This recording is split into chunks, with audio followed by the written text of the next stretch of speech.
Good morning. We are back with the 10 things you need to complete your college application. I am Brandy Ray Hicks, and most of you all know me as the nonprofit navigator, as a president, founder, and professor at Serve University. And I've been working with nonprofit leaders to help them enhance their tools to serve and give back to their community more abundantly.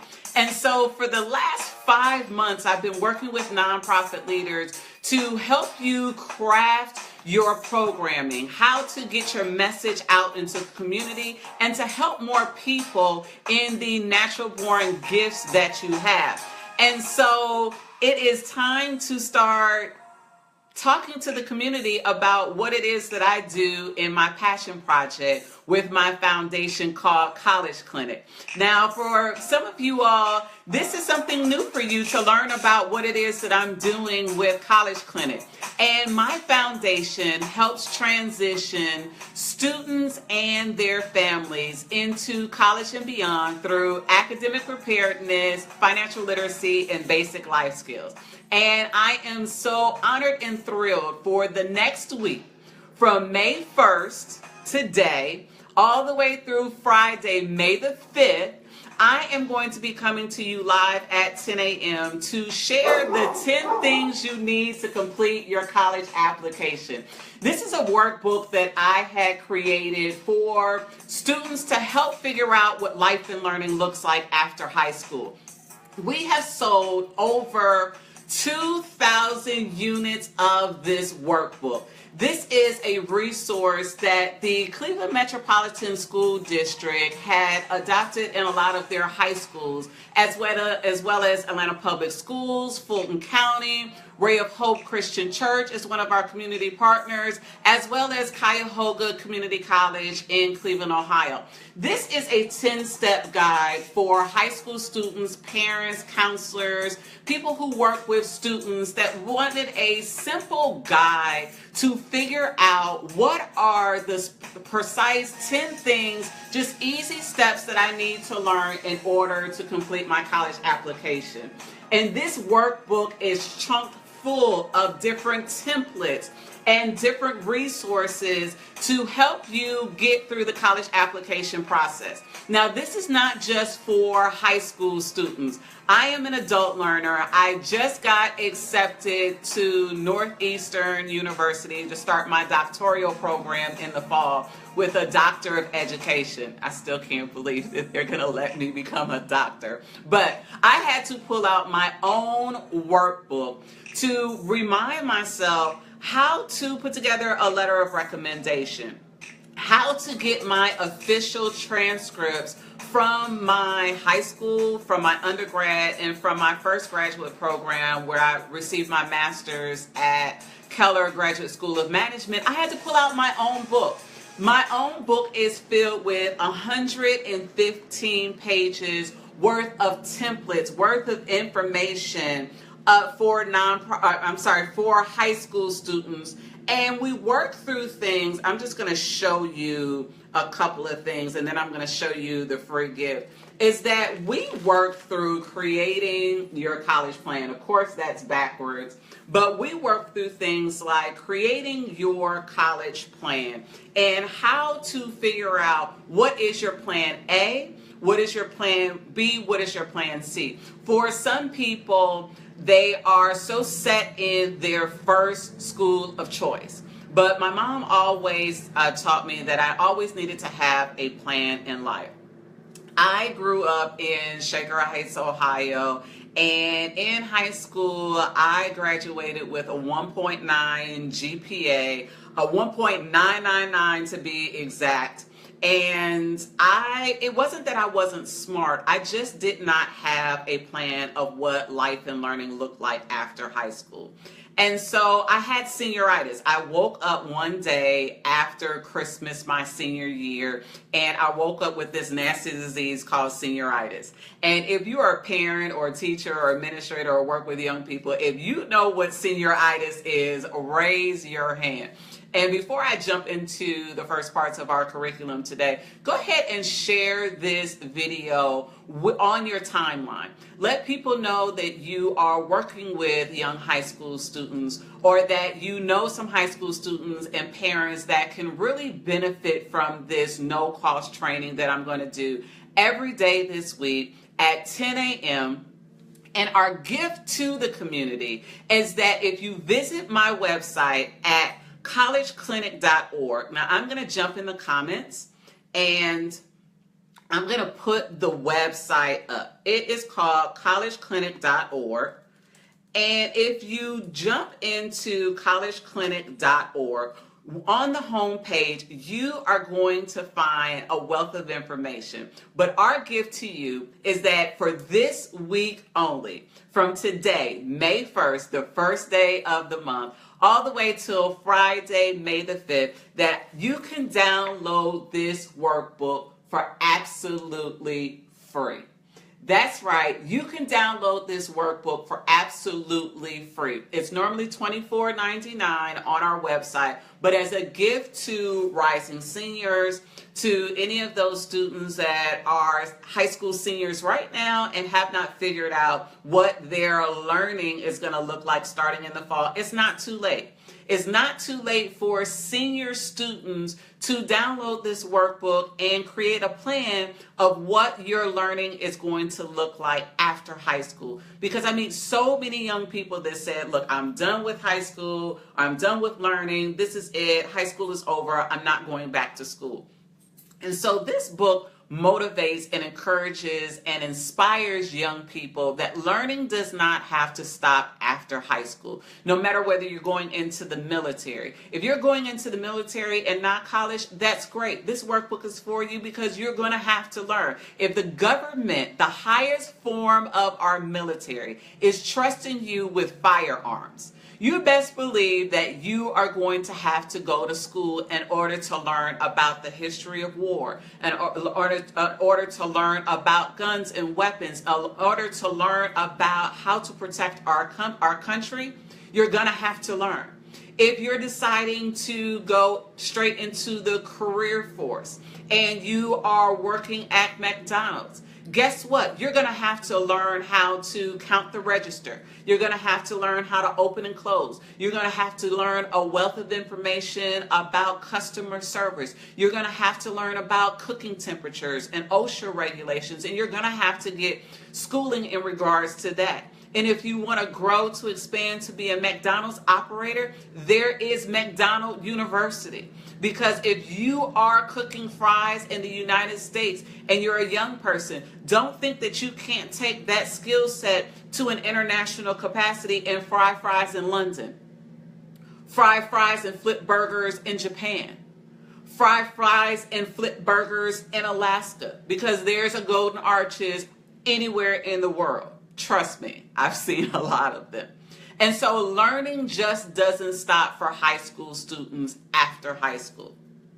And so when I was in high school, I had no clue what I wanted to do, but I knew what I was good and great at.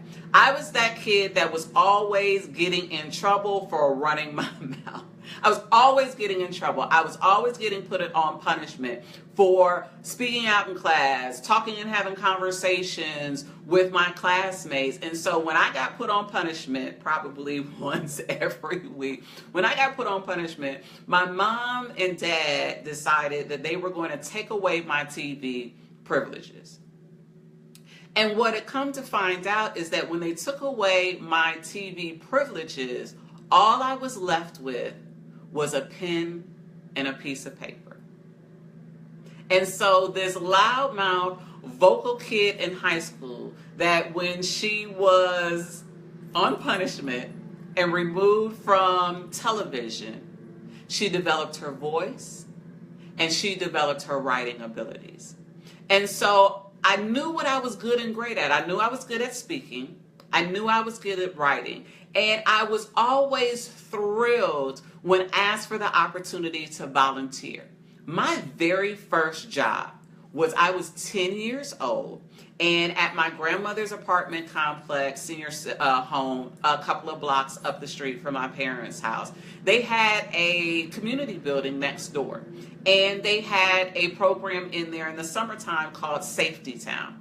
And Safety Town was for little kindergartners, first and second grade, to teach them how to cross the street, how not to talk to stranger danger, how to be a safe young person and play and interact, and how to ride their little mopeds on the concrete that was the street, and how to obey traffic laws. But I was 10 years old, and my grandmother used to keep me in the summertime. And every day for 4 hours, I would go in the back of the apartment unit and cross the street and go to the community building and teach young people how to cross the street and tie their shoes.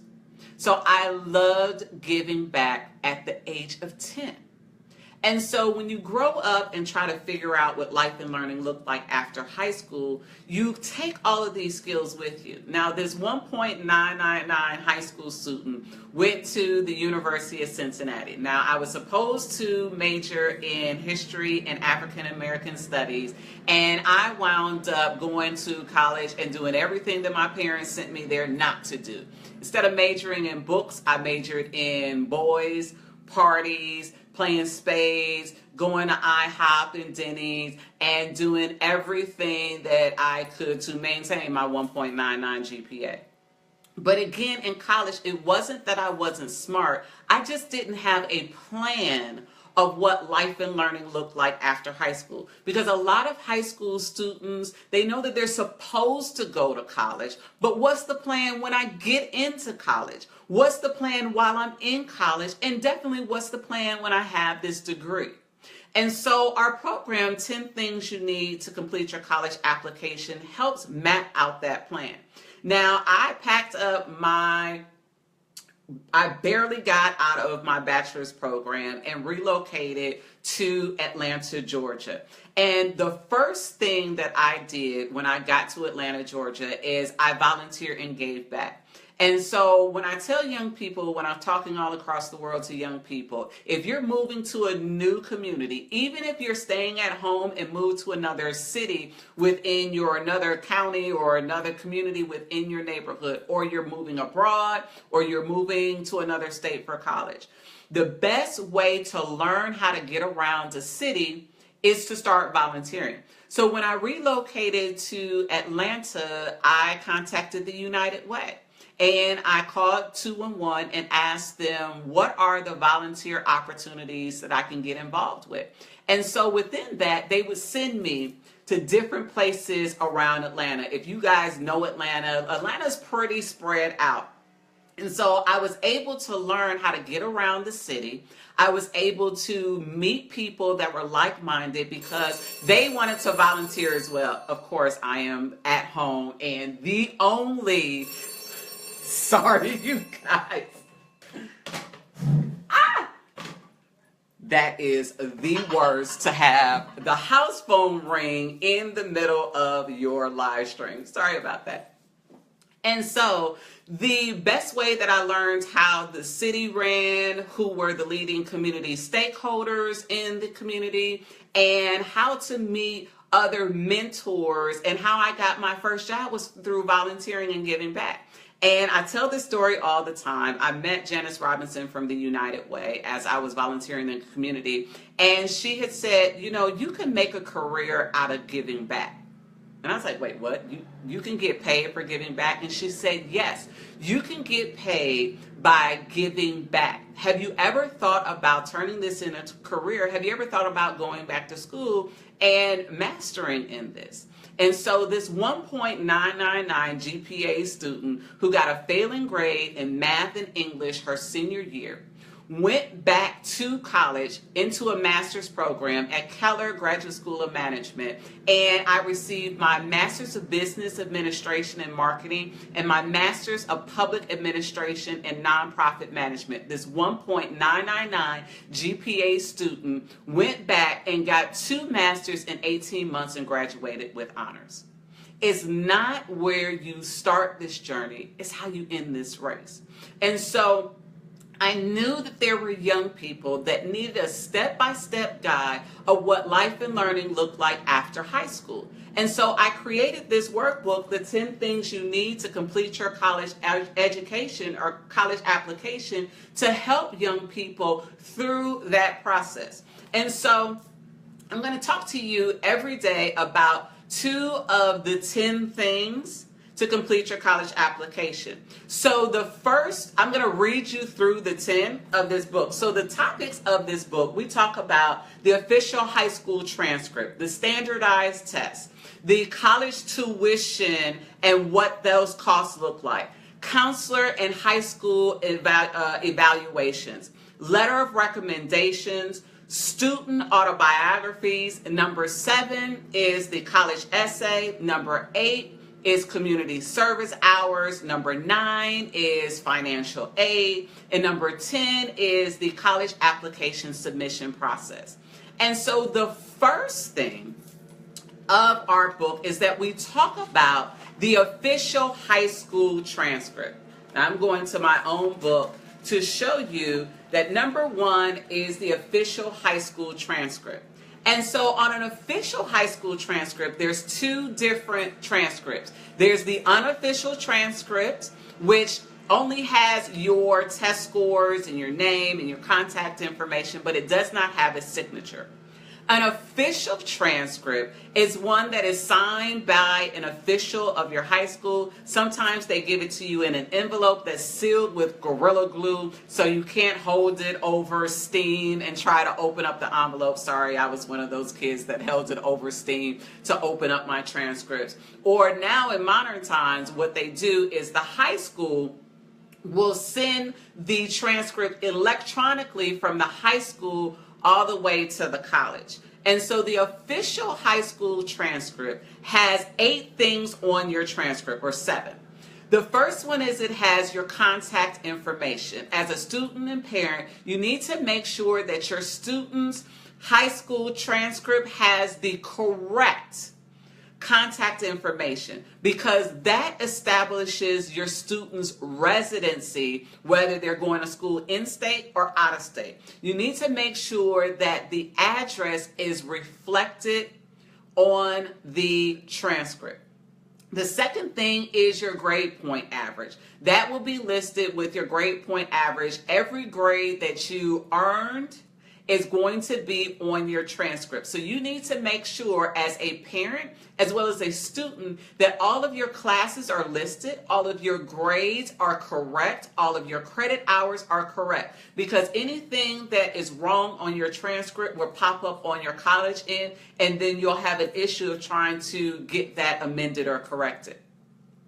The next thing on your transcript is your grade point average and your class rank.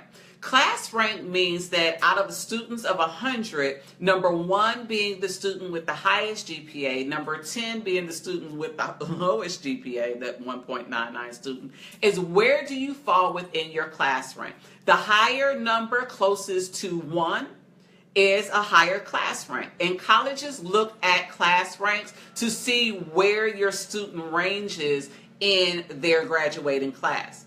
You'll also have your school-based activities on your transcript. So if you're in choir or band or speech and debate club or on track, that will appear on your student's transcript. But if they are taking AAU football or AAU basketball, or if they are a cheerleader on the church's basketball team, that's not going to appear on their activities portion of their transcript. Any school-based or school-sponsored activities will appear on their transcript. The next thing that will appear on their transcript is their SAT or ACT test scores. This is where it'll be listed on their transcript. Of course, ACT or the SAT will send those scores electronically to the college, but it also appears on some transcripts. The next thing that will appear on transcripts is their state standardized test, and we'll talk about that in a minute, whether they passed or failed or what their grade was in regards to each state has their own level of graduation classes that or requirements that they need to complete, and so that test will be listed on their transcript. And number 7 that will be on their transcript will be the official signature, whether that will be the signature of the counselor or the principal or the graduation coach. So again, if it's in a paper format, there'll be an official signature in ink. It may have a stamp on it, and it may be sealed with an official seal on it, or it is sent directly from the high school directly to the college. So the first thing in the 10 things you need to complete your college application is the official high school transcript.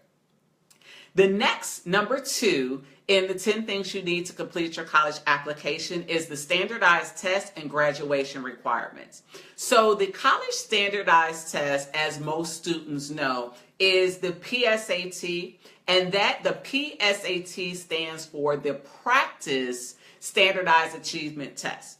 When students take this PSAT, either they can take it as young, I've seen students take it in the 7th and 8th grade, but normally schools provide this as free of charge or for $13 in their freshman or sophomore year. What happens when a student takes this test is that this shows colleges where the student is testing on the spectrum.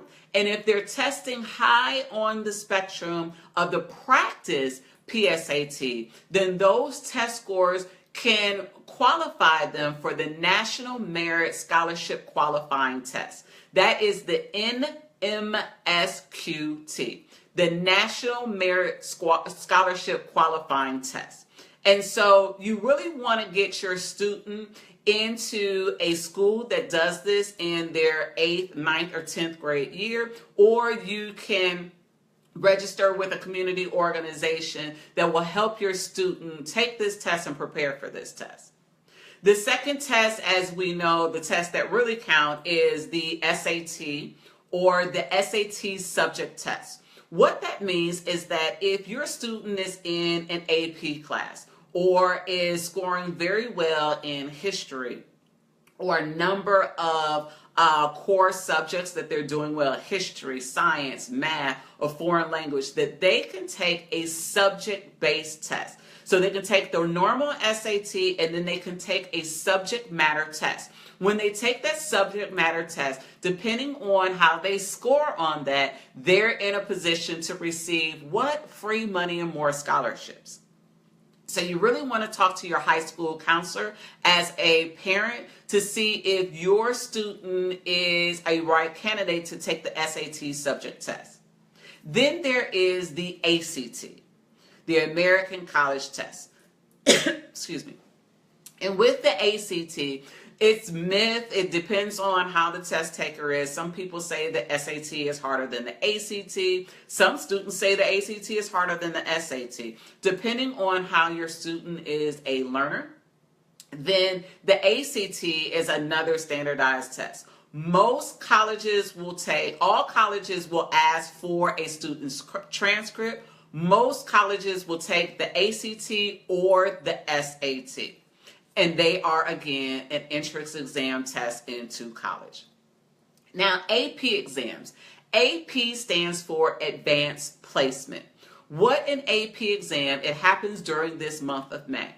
And those students that are in advanced placement classes only, not honors, not the college prep, but advanced placement students only. If they're currently taking the advanced placement class, they're eligible to take the AP test. What that means is that if they're in an AP class and they take this test, then depending on whether they score 5, 6, 7, 8, whatever they score on this test, and it's a high ranking score, that means that they could be exempt from taking that class their freshman year. That means that their AP class is comparable to the freshman class. So this means that students and parents will save money in freshman classes if they're taking them in their senior year. So as a parent or somebody that is working in the community with young people and helping them bridge from high school into college, you want to take a look at the AP exams to see if your student is eligible to take these classes, and then what are the colleges that they're interested in that they can make this exempt. Look, if college classes are running $2,000 and $3,000. And your student takes this class in their senior or their junior year in high school. You as a student, if you're taking out student loans, and you as a parent get to save $3,000. So take the initiative to have the conversation with your high school counselor to see if your student is a great candidate for taking this test.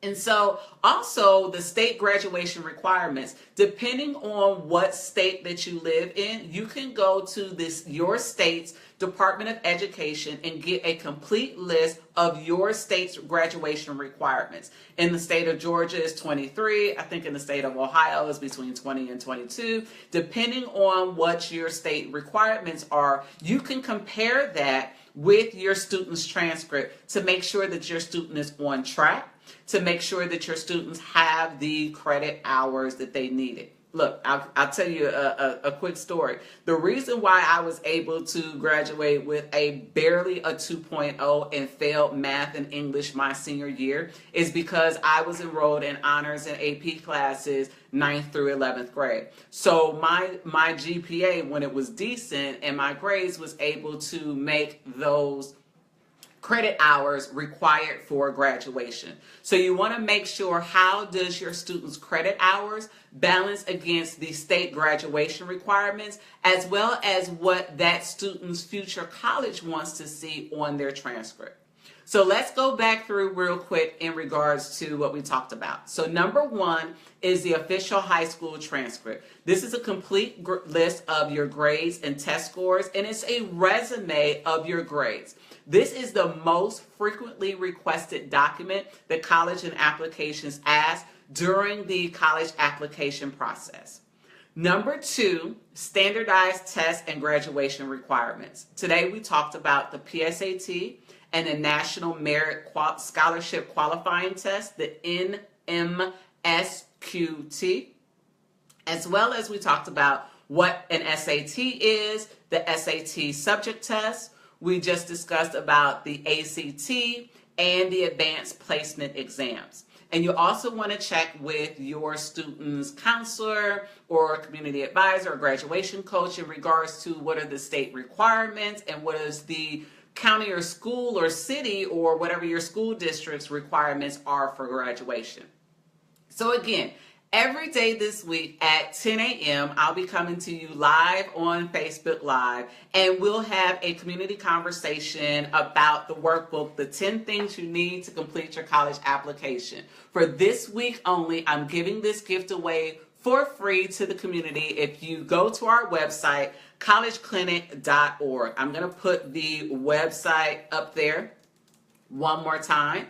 If you go to collegeclinic.org, you have the opportunity to download this book for free. I encourage, even if you don't have a high school student and you're thinking about going back to school, maybe you didn't finish your bachelor, maybe you didn't start your bachelor, maybe you're going into a master's program, maybe you're going into a doctoral program like me.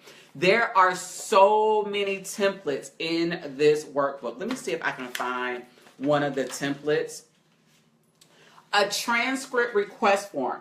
It's probably backwards in here and there's a blur. But we give you templates about even how to request your student's transcript from the counselor, because some schools don't have that information in order how to request it. We give you homework assignments. We give you, what else do we give you? We give you sample transcripts so you can learn how to read your transcript. We also give you the contact information of your standardized test and state requirements. We give you the ACT test fee schedule and things of that nature. So it's a wealth of information in this workbook that's going to help your student and your family bridge that conversation and bridge that 90-day period between the end of their senior year and what happens the beginning of their freshman year. So I also want to remind you about our $1,000 college scholarship.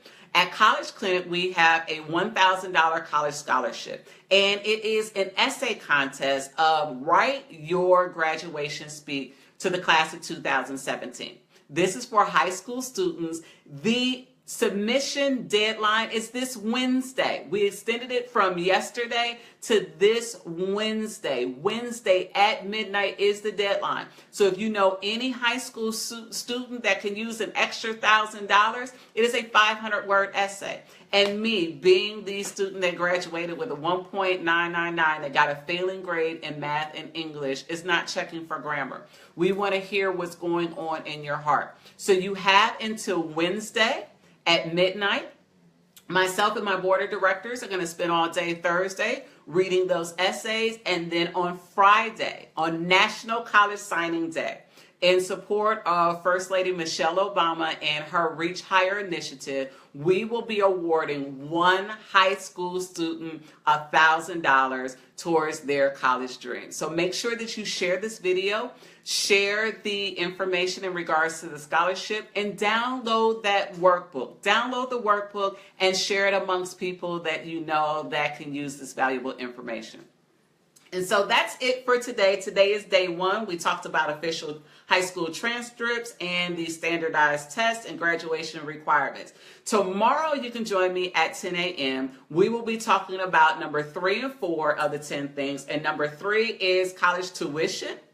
You don't want to miss that. As well as we'll be talking about the relationship with your counselor and the school evaluations, what colleges look for at your student's high school. And so it's been a pleasure to sit with you this morning. I am Brandy Ray Hicks.